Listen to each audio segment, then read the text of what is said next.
संभ्रम वाढलेला आहे। कीर्तिकुमार शिंदे यांच्यानंतर डोंबिवलीमधील 7 सदस्यांनी राजीनामा दिलेला आहे। राज ठाकरे यांनी महायुतीला दिलेल्या पाठिंब्यावरून विरोधकांच्या टीकेला मनसेनं जशास तसं प्रत्युत्तर द्यायला सुरुवात केली। मनसेनं चला आरशात बघूया या मथळ्याखाली 2 व्हिडिओ ट्विट केले। मोदींना बिनशर्त पाठिंबा दिल्यानंतर ठाकरे गट आणि काँग्रेसनं राज ठाकरे यांच्यावर टीकेची झोड उठवली होती। तेव्हा मनसेकडून उद्धव ठाकरे यांचे 2 जुने व्हिडिओ ट्विट करत उद्धव ठाकरेंना लक्ष्य करण्यात आले। या वेळेला इकडे तिकडे कुठेही न पाहता न फुटता तुम्ही सगळ्यांनी मला हात वर करून एक विश्वास द्या की उद्धवजी, नरेंद्र भाईंना आम्ही वचन देतो की मुंबईचे साईच्या साई खासदार त्यांच्या सोबत दिल्लीमध्ये आम्ही पाठवणार। या निवडणुकीला जात्यंत रंग सोनिया गांधींनी दिलेला आहे।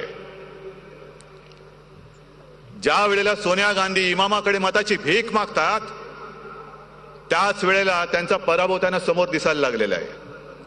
आणि आमच्या देशाचा पंतप्रधान शाही इमाम ठरवणार की अशी अस्सल जिवंत भगवी मन भगवी मतं ठरवणार?